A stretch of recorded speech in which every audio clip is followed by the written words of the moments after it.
ሰላም ጤና ይስጥልን እንደምን አላችሁ ውድ ቤተሰቦቼ የቻናሌ ተከታታዮች።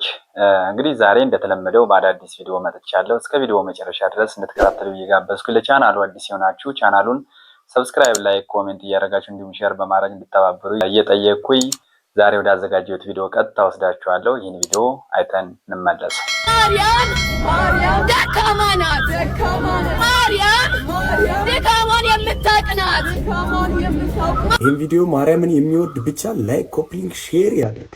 የማይወዳት ከዚች ከሴት ጋር የሚተባበር ብቻ ያሳልፈው። እኛስ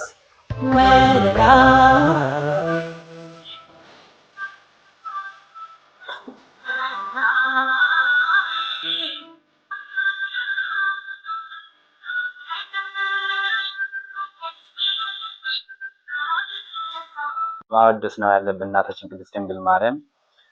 ግን ሰዎች አንቋሻው እናንተ ብለው ሲጠሯት ግን ትንሽ ለአፋቸውም ለህሊናቸውም አይሰቀጣቸውም ማለት ነው። እና እግዚአብሔር እንዲህ አይነቱን አንደበት ይዝጋ ነው የሚባለው። ሌላ ምንም የሚባል ነገር አምላክን የወለደሽ እንኳን እኛ እያመለክናት አይደለም፣ ነገር ግን በምልጇ እንተማመናለን። ከጌታችን ከመድኃኒታችን ከኢየሱስ ክርስቶስ ዘንድ ታማልደናለች።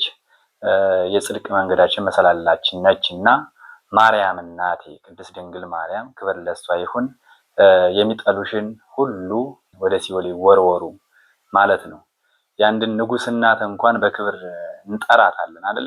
እንኳን የጌታችን የኢየሱስ ክርስቶስ እናት ማለት ነውና እግዚአብሔር ልቦናውን ይስጣት ለልጅቷም እንጂ በጣም ከባድ ነው እንደ አይነት አጸያፊ የሆነ ነገር መናገር ማለት ነው። እሺ ሌላ ቪዲዮ አለ፣ እሱን አይተን እንመለሳለን። እግዚአብሔር ከሁላችን ጋር ይሁን። አሜን። ወደ ትምህርታችን ስንሄድ በዕብራውያን 7 ቁጥር ፍጹም ነው ብያችሁ ነበረ። እስመ ሁልቆ ሳብዕ በሀበ ዕብራውያን ፍጹም ውእቱ። በዕብራውያን በእስራኤል 7 ቁጥር ፍጹም ነው ይላል እግዚአብሔር። ስለዚህ ምን አደረገ? 7 ዕለታት ብቻ ፈጠረ። ለምንድን ነው እግዚአብሔር 7 ዕለት ብቻ የፈጠረው ስትሉ 7ቱ ቀኖች ፍጹም ናቸው ለማለት ነው። 7 ብቻ። ለምን 8 ቀን አይፈጥርም እግዚአብሔር? ወይስ ዝቅ ብሎ 6 ቀን ቢያደርገው ምን አለ? የዓመቱን መለኪያ 7 ቀን ያደርገው ለምን ይመስላችኋል? 7ቱም ዕለታት ፍጹም ናቸው ይላል። እንዲያውም እንገራቸው የዚህ ዓለም ዋና ምሰሶዎች 7 ዕለታት ናቸው። በመጽሐፈ ምሳሌ ምዕራፍ 9 ከቁጥር 1 ጀምሮ እንዲህ ይላል፣ ጥበብ ሐነጸት ቤተ ወአቀመት ላቲ 7 አዕማደ። ጥበብ ቤቷን ሰራች 7 ምሰሶዎችንም አቆመች ይላል። ጥበብ ቤቷን ሰራች። ጥበብ የተባለ እግዚአብሔር ወልድ ነው። መንፈሳዊ ትርጉም አለው። የዛሬው ዓላማችን ግን እሱ አይደለም። ጥበብ ወልድ ይችን ዓለም ፈጠረች፣ 7 ምሰሶ አቆመች ማለት 7 ዕለታትን ፈጠረች ማለት ነው። 7ቱ ዕለታት ለምንድን ነው ምሰሶ የተባሉ ሲባል ምሰሶ ቤቱን እንደሚያጸናው በዚህ ዓለም የሚኖር ነገር ሁሉ ጸንቶ የሚኖረው በ7 ዕለታት በሚሰራ ስራ ነው ማለት ነው። ምሰሶው ሲፈርስ ወይም ምሰሶ ቢነቀል ቤቱ እንደሚናድ ሁሉ የሰው ልጅ ሕይወቱ የሚናደው ወይም የሚፈርሰው በ7ቱ ቀናት በሚሰራቸው ስራዎች ናቸው። 7 ቀን የምንሰራው ስራ ወይ ሕይወታችንን ያፈርሳል ወይ ሕይወታችንን ይሰራል። ምሰሶዎቹ በትክክል የቆሙለት ቤት እንደማይፈርሰው 7ቱን ዕለታት እንዴት መጠቀም እንደሚችል የሚያውቅ ሰው የጸና ቤት ይኖረዋል። የልብ ቤት፣ የአይምሮ ቤት፣ የስጋ ቤት፣ የነፍስ ቤት ይኖረዋል ማለት ነው። ስለዚህ ዕለታትን ከመጠቀም እንኳን እኛ እግዚአብሔር ራሱ ቀን ተጠቅሞ ነው ስራ የሰራው። ቀንን የማይጠቀም ሰው ምንም ማድረግ አይችልም። እግዚአብሔር 6 ቀን ነው ይህን ዓለም የፈጠረው። አይገርማችሁ? በ6 ቀን ዓለምን ፈጠረ። ምን ማለቱ ይመስላችኋል? ኋላ ያን 6 ቀን ደግሞ ለእኛ ሰጠን። የሰጠኋችሁ 6 ቀን እኔ ዓለምን የፈጠርኩበት ነው። እናንተ የምትቀልዱበት እሁድ 4 ባህሪያት የተፈጠሩበት ነው። መሬት፣ ውሃ፣ ነፋስ፣ እሳት 4 ባህሪያት፣ 7 መላእክት፣ 7 ሰማያት፣ መላእክት፣ ብርሃን፣ 8 ፍጥረታትን ያከናወንኩበት ቀን ነው። እናንተ የምትቀልዱበት ሰኞ ይሄን የምታዩትን ጠፈር የዘረጋውበት ቀን ነው። እናንተ የምትቀልዱበት ማክሰኞ በምድር ላይ ያሉ እጽዋትን ሁሉ የፈጠርኩበት ቀን ነው። እናንተ እንደዋዛ የምትገፉት ረቡዕ በዚህ ዓለም የሚያሸበርቁ ፀሐይ፣ ጨረቃ፣ ከዋክብትን ያበራሁበት ቀን ነው። እናንተ በስንፍና የምትሸኙት ሐሙስ በባህር ውስጥ ያሉ አዞ፣ ጉማሬ፣ ሌሎችን ማሳንበሪዎችን በክንፍ የሚበሩትን በእግራቸው የሚሽከረከሩትን በክንፋቸው የሚበሩትን ሁሉ ያስገኘውበት ቀን ነው። እናንተ በዋዛ በፈዛዛ የምታሳልፉት ዓርብ በአርአያዬ በአምሳሌ ሰውን የፈጠርኩበት ቀን ነው ማለቱ ነበረ። ሰኞ፣ ማክሰኞ፣ ረቡዕ እንደዋዛ ሲያልፉ እነዚህ ትዝ ብለዋቸው ያውቃሉ? እነዚህ ሁሉ ዓለማት 20 ዓለም ነው ያለው። አሁን እኛ ከ20 ዓለማት የምንኖረው በአንዷ በዳረጎቷ በጫፏ በዚች ምድር ነው። እግዚአብሔር የፈጠረው 20 ዓለም ከ20ኛው በዚች ዓለም የምናየው ነገር ሁሉ እንኳን ተመርምሮ አይዘለቅም። ህሊና ራሱ ይደክማል ቢያስብ። እንኳንስ ሌላውን ያንን ሰው ተፈጥሮ እንኳን ብታዩት ሊገባን አይችልም። እንደዚህ ያሉ ድንቅ ነገሮች የተደረጉት በ6 ቀን። የጊዜን ጥቅም አያችሁት? በ7ኛው ቀን እግዚአብሔር አረፈ። ምን ማለት ይመስላችኋል? እግዚአብሔር 6 ቀን ሰራና አረፈ። ስራችሁ ብዙ ይሁን ረፍታችሁ ጥቂት ይሁን ማለቱ ነበር። በቁሙ ነው። ወርቅ አለው፣ መንፈሳዊ ትርጉም አለው። ስራችሁ ብዙ ይሁን ረፍታችሁ ግን ጥቂት ይሁን። ይኸውላችሁ በዚህ ዓለም ላይ ብዙ ሰዎች የሚቸገሩበት ምክንያት ደስታን ፍለጋ ነው። ደስታ ደግሞ ከመስራት የሚመጣ ነው እንጂ ከማረፍ የሚመጣ አይደለም። ሐዘን ከየት ይወለዳል ካላችሁ ከረፍት ብዛት። የኃጢአት ምንጮች የሚባሉት መብል፣ መጠጥ፣ የረፍት ብዛት፣ እንቅልፍ ናቸው። ስለዚህ ረፍት የሚያበዙ ሰዎች ምንጊዜም ህይወታቸው ሐዘንተኛ ነው። የእንቅልፍ ብዛት የተቦጫጨቀ ልብስ ያስለብሳል ይላል ሰሎሞን። ድሃ ያደርጋል ማለት ነው ብዙ የምትተኛ ከሆነ። የእንቅልፍ ብዛት መጽሐፍ ቅዱስ ነው ያለው፣ የተቦጫጨቀ ልብስ ያስለብሳል። ጊዜን ባለመጠቀማችን ምክንያት አይ ጊዜ የሰጣቸው እና ያገሌ ሀብታሙ ነው ምናምን ይባል። ለአባታችን ቃለ ሕይወትን ያሰማልን። ትክክል ነው። በባለፈው ቪዲዮዬም የ7 ቁጥር ሚስጥርን በሚል ሰርች ያለው ይህን ድጋሜ ነው ያመጣሁትና ያው በደንብ ተከታተላችሁት ከሆነ እንግዲህ በ7 ቀን የ7 ቀን ፍጹም ቁጥር ነችና በ7 ቀን እንግዲህ በህይወታችን ውስጥ ጥሩ የሚሆንበት ወይም ደግሞ መጥፎ የሚሆንበት የምንሰራበት ዕለታቶች ናቸው እና ጌታችን ኢየሱስ ክርስቶስ እንግዲህ 7ቱን ቀናቶችን የተጠቀመው ከስራው ሁሉ ሰርቶ በመጨረሻው በ7ኛው ቀን ያረፈና ይህን ሁላችን እናውቃለን። ለአባታችን ቃለ ሕይወትን ያሰማልን። ወደ ሌላ ቪዲዮ ወስዳችኋለሁ። አይተን እንመለስ። እኔ የክርስቲያን ልጅ ማተብ ያለኝ ሃይማኖት ያለኝ ሃይማኖትን ያጠበቅኩ ነኝ። ወገኖች ተረዱኝ። ተጨፍነህ እየተባለ ካንሰር፣ የማህፀን ካንሰር፣ የወር ካንሰር በቃ አሁን እንዲፈታ ነው። አሁን ተፈቷል። ተጨፍናችሁ እዩ፣ ቁልጭ እንዳትሉ፣ ቁልጭ እንዳትሉ፣ ቁልጭ ራሱ ዞራችሁ ተጨፍናችሁ እዩ ብሎ ያን ታምር ሰምቼ እንደገና እንደዚህ ቁልጭ ስል ምን ተጨብጧል? ለጥቆ በብልቃጥ የተያዘ ነገር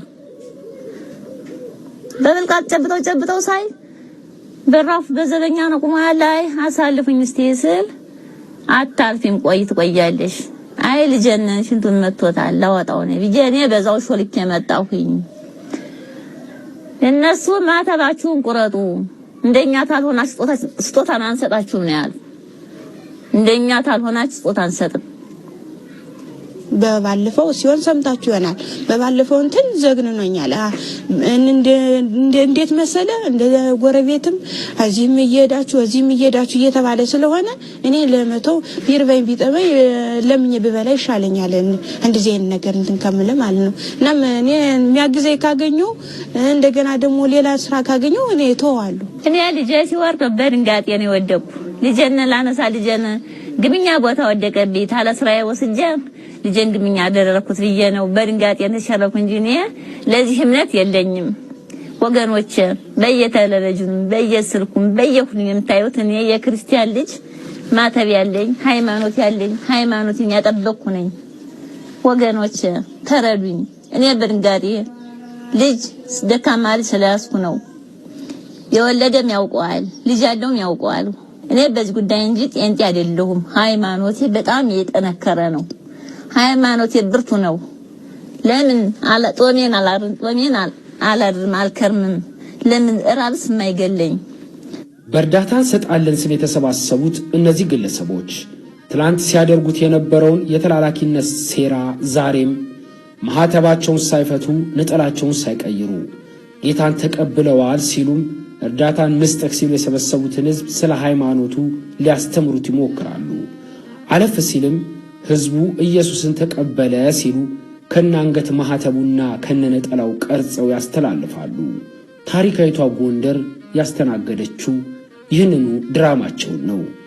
ወጣው ቀረው ቤተክርስቲያን ላይ በጣም የሚገርም ነው። እንግዲህ በቤተክርስቲያናችን ላይ በአማኞቻችን ላይ እንግዲህ ብዙ ነገሮች እየተሰሩ ነው ያለ። እንደምታውቁት ያው በባለፈው ጎንደር ከተማ ላይ እንግዲህ በተደረገው ነገር ነው የሚያወሩት እና ከዚህ የምናየውን ድራማ መዛም ቀጥሏል ማለት ነው። እንግዲህ ጎንደር የ44ቱ ሀገር ሲባል ነው የምንሰማው የምናውቀው፣ በሃይማኖት ጠንካራ ሀገር ነው የምናውቀው እና ዞሮ ዞሮ እዛ ሄደን እንደዚህ ያደረግን ለማለት ነው ሜሴጅ ለማስተላለፍ ይመስለኛል። እና ብቻ የተያዘው ነገር ትንሽ ከበድ ይላል።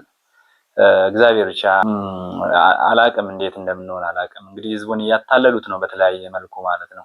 በገንዘብ በተለያየ ነገር እናድናለን እንፈውሳለን በማለት ኦርቶዶክሳውያን ልንነቃ ይገባል።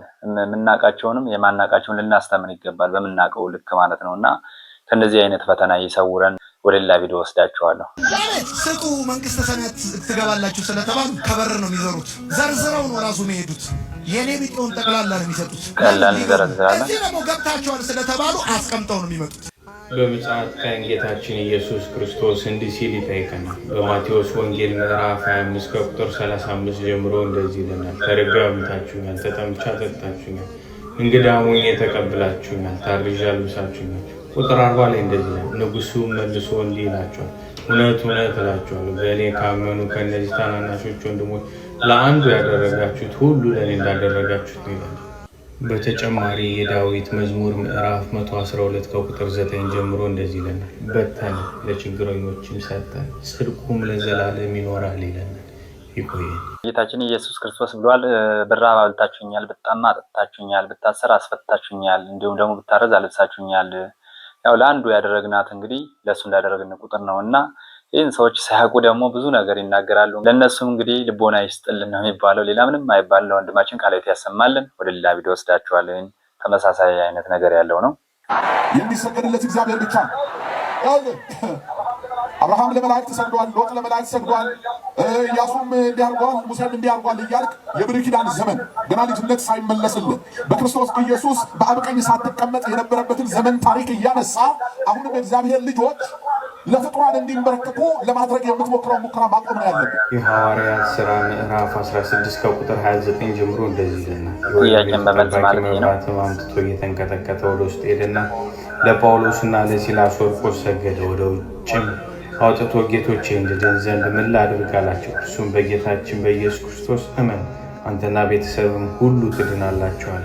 ቅዱስ ጳውሎስም በሮሜ መልእክቱ ምዕራፍ 13 ከቁጥር 7 ጀምሮ እንደዚህ ብሎናል፣ ክብር ለሚገባው ሁሉ ክብርን ስጡ። ይቆየን። አረ እንደው እዚህ እያንዳንዱ ሻውን መልሽ ለእያንዳንዱ ለንጉስም ይሁን ለተለያዩ ክብር ላለው ሰው ባለሀብትም ገንዘብ ላለው ሰው ስታጎበድጃለ እንደምትዩ እስኪ እንደው እውነት እንነጋገርና አይደለም ለመላእክታን ለጻድቃን ሰማዕታቶች ቀርቶ ለድንግል ማርያም ቀርቶ ተውትና እንደው ለገንዘብ ላለው ሲባል እኮ እዛ ገንዘብ ለማግኘት የተለያዩ ነገሮችን እኮ መልጃ ለማግኘት እኮ ጉልበት አሽተን ጉልበት ስመን ተንበርክከን ለምነን እኮ ነው እንትን ምን አይደለ? ይሄ እንዴት እንደው ግልጹን እንነጋገር ከተባለ እኮ ብዙ ነገሮች አሉ እኮና እንኳን ለጌታችን ታዛዦች ለሱ ስም ለሱ ፍቅር ብለው መስዋዕትን ለከፈሉ ጻድቃን ሰማዕታት ለሆኑ ሰዎች ይቅርና ተራ ሰው ማለት ነው ስትሰግጂ ነው የምትዩና እንተዋወቃለን ረፉ እኛን እንትን አትበሉ እና ለወንድማችንም ቃላት ያሰማልን። ወደ ሌላ ቪዲዮ ወስዳችኋለሁ።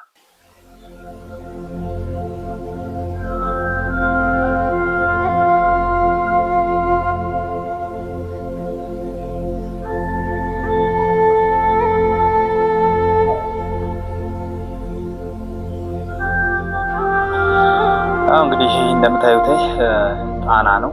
ያው ጣና እንግዲህ እንደምናውቀው ብዙ የአባቶች ሚስጥር አለ፣ ብዙ ነገሮች አሉት እና ያን ገዳም እንግዲህ ጣና ውስጥ ያሉትን ነገሮች እንግዲህ በንቃቱ ነን ልንጠብቅ ወይም ደግሞ ልናይ ይገባል ማለት ነው። ስለዛ ነው ይሄ ነገር የሚያወራው እና እውነት ነው።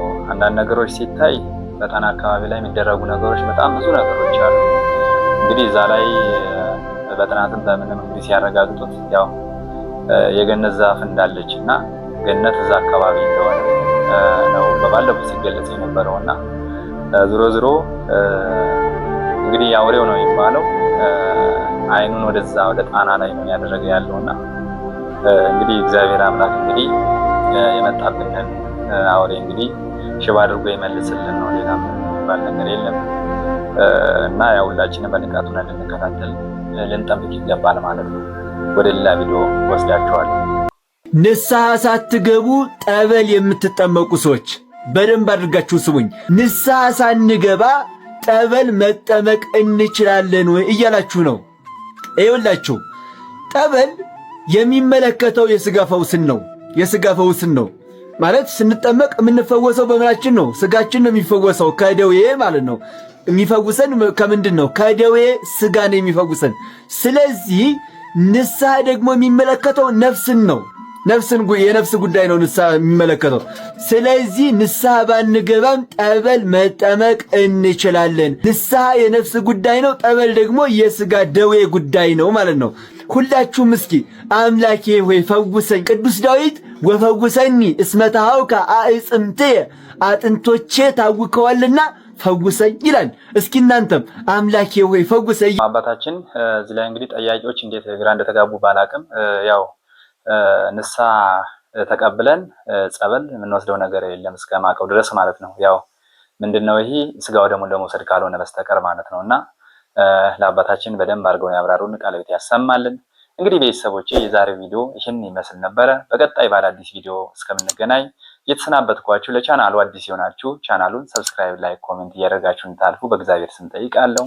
እንግዲህ በምሰራቸው ቪዲዮዎች ላይ ሀሳብ አስተያየት ካላችሁ በተለያዩ ዲስክሪፕሽን ስር ላይ ተቀምጧል እና ስለዚህ ቪዲዮ ደግሞ ለሁሉም እንዲደርስ ሼር በማድረግ እንድትተባበሩኝ ቻናሉን እንድታሳድጉልኝ ስለ እግዚአብሔር ስም ጠይቃለሁ። ስላዳመጣችሁ ስለተከታተላችሁ አመሰግናለሁ። እግዚአብሔር ይስጥልን።